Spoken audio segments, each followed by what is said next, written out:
Tips to improve your English pronunciation. Pause the video to repeat phrases or words. Record your voice and compare it with the video. Actively listen, identifying familiar words or phrases.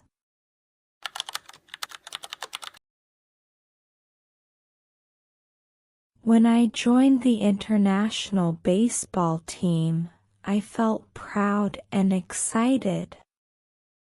Players came from many different countries, and everyone had their own style and energy. I had always dreamed of being part of a team like this, but I never imagined how different it would feel. On my first day, I walked onto the field with my glove in hand and hope in my chest.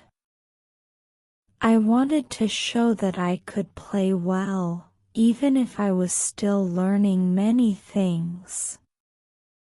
As soon as practice started, I noticed something that made my stomach tighten. Every instruction, strategy, and comment from the coach was in English. He spoke clearly, but the words came fast. Warm up. Line up. Throw to first. Pay attention.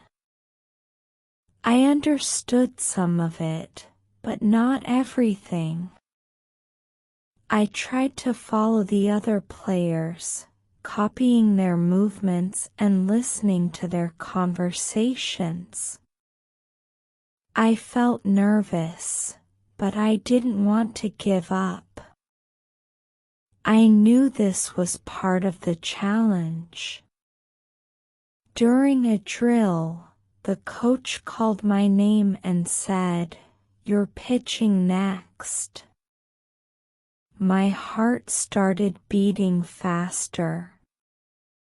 Pitching was my favorite part of baseball, but hearing the instructions in English made me unsure of myself. The coach explained a simple play, but I only understood half of it. I nodded anyway and walked to the mound. I felt like I was learning baseball all over again, but this time with a new language attached to it. The players were friendly and tried to help me.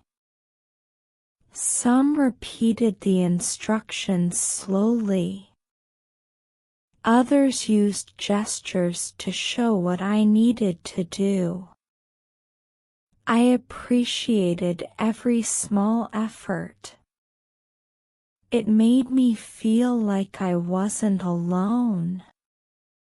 Even with my fear, I also felt a spark of motivation. If I wanted to be part of this team, I needed to improve my English.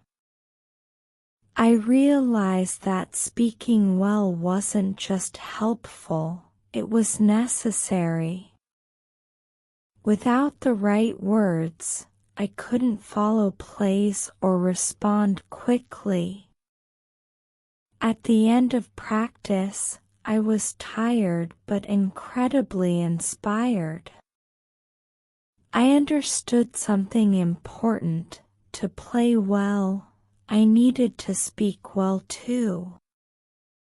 Baseball wasn't just about strength or skill anymore. It was also about communication. As I walked off the field, I told myself that I would learn every phrase, every command, and every baseball term in English. I didn't want language to hold me back.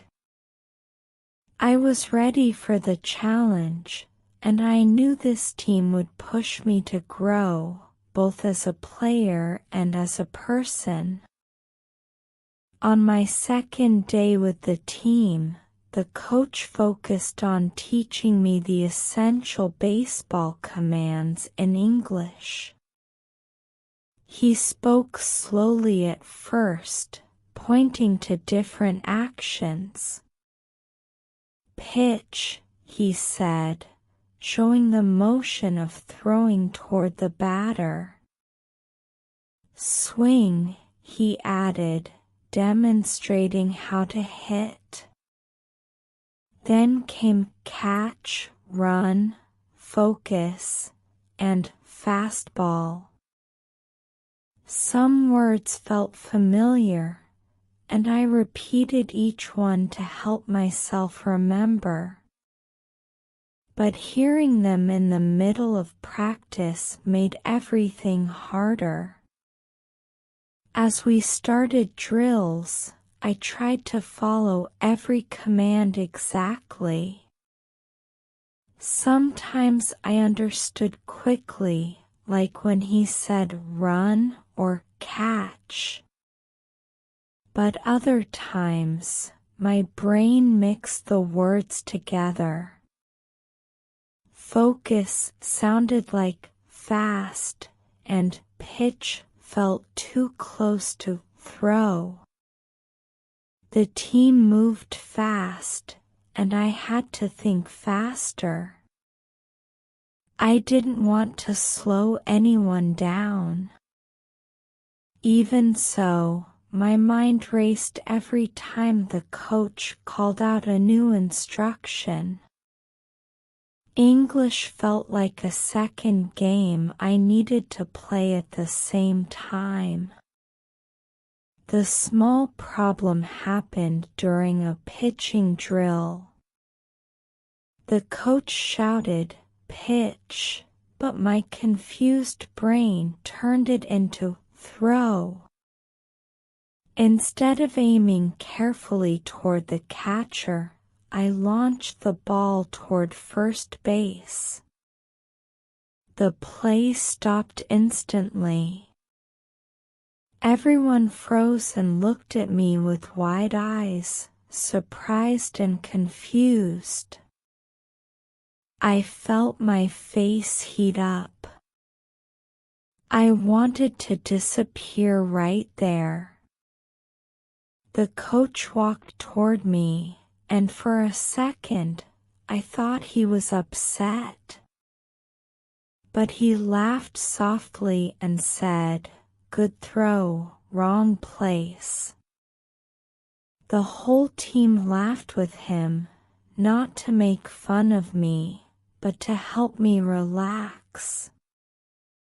One of the players came over and said, "It's okay.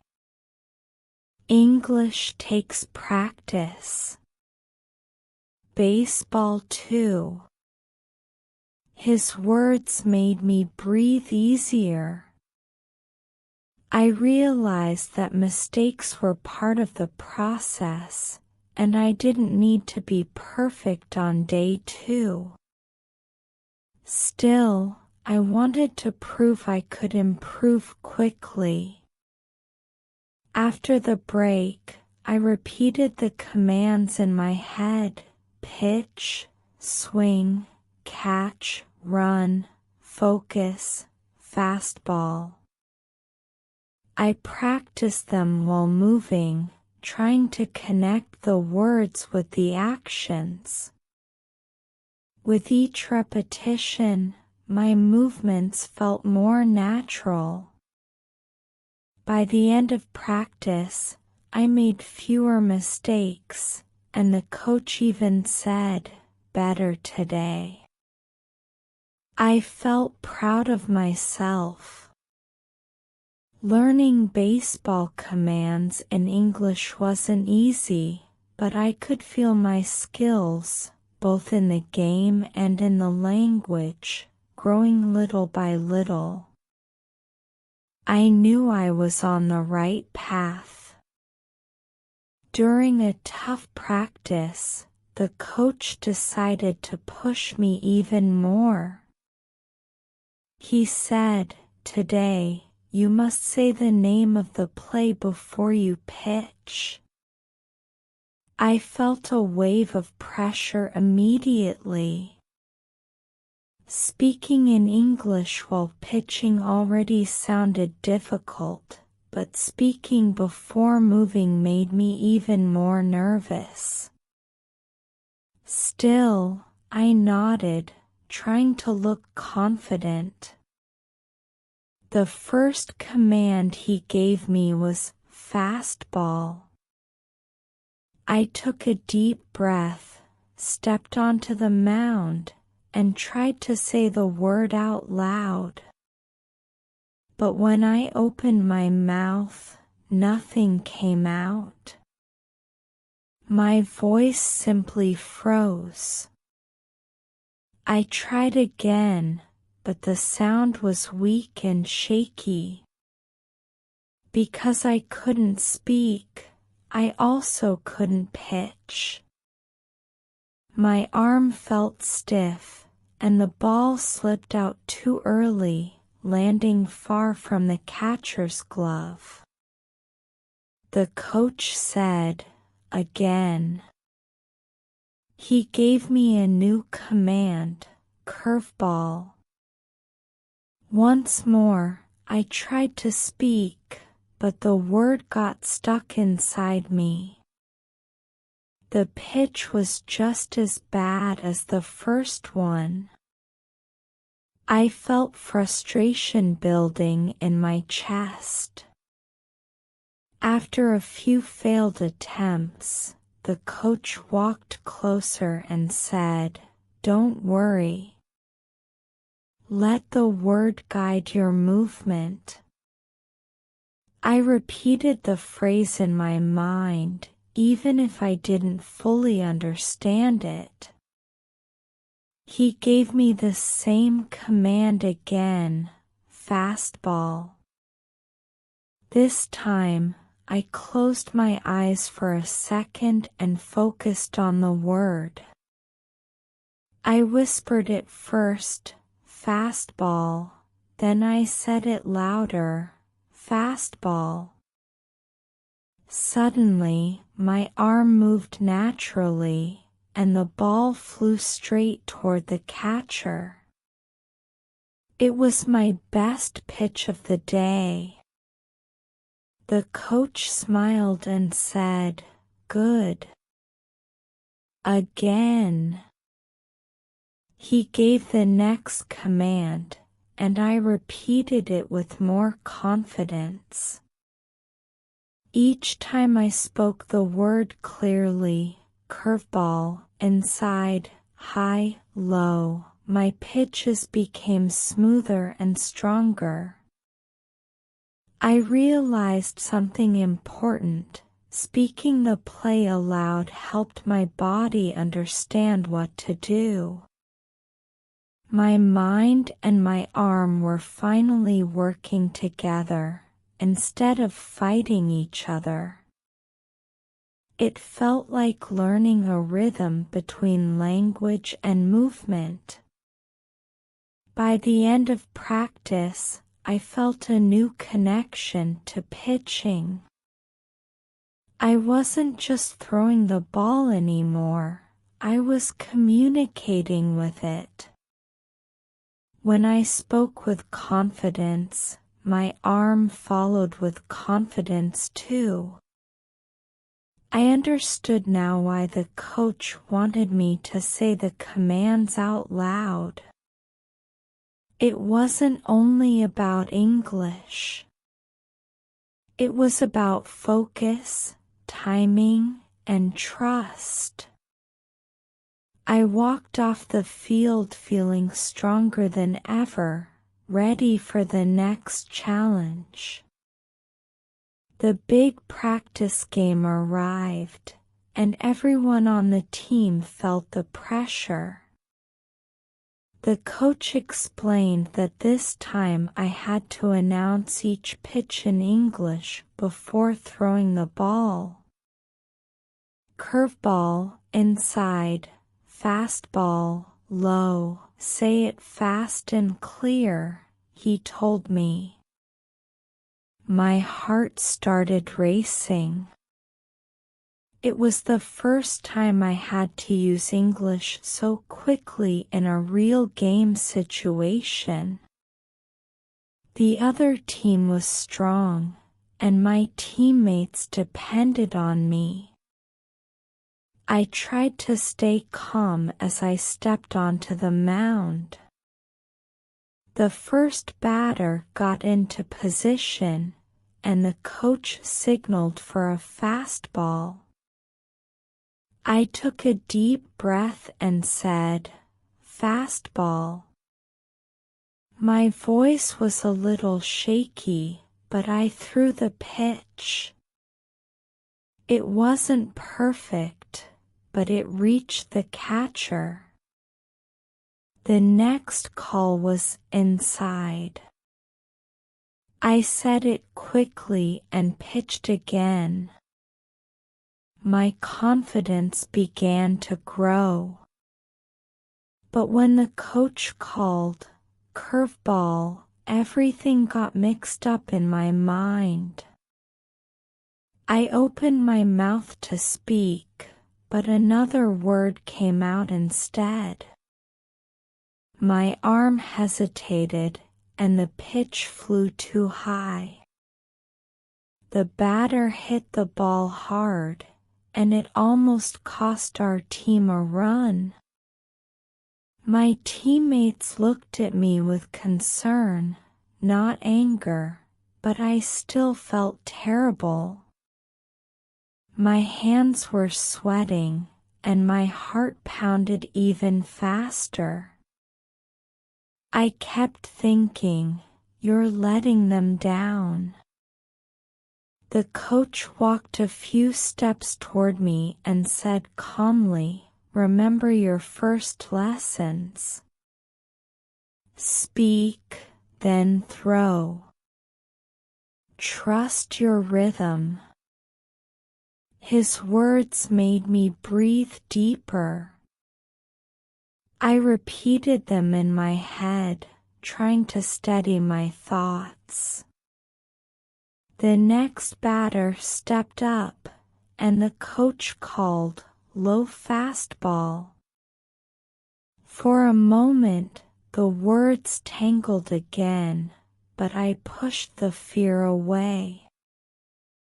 I said slowly to myself, "Learn the word, feel the word."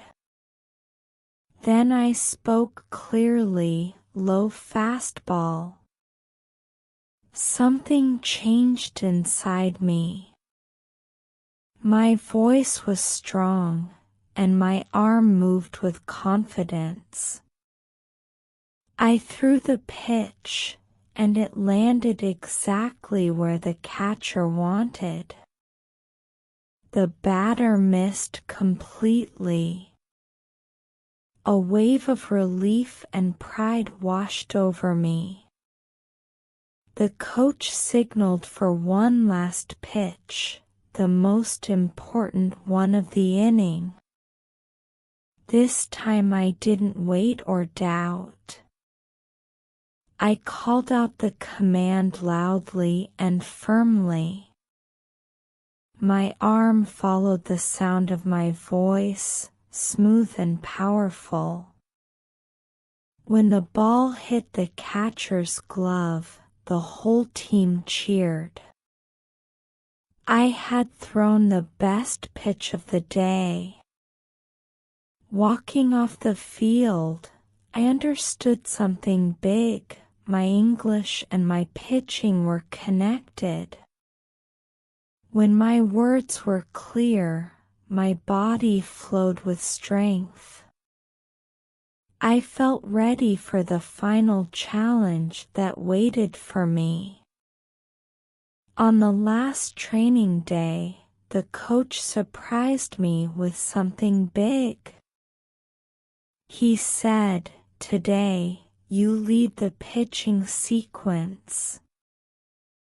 For a moment, I couldn't believe it.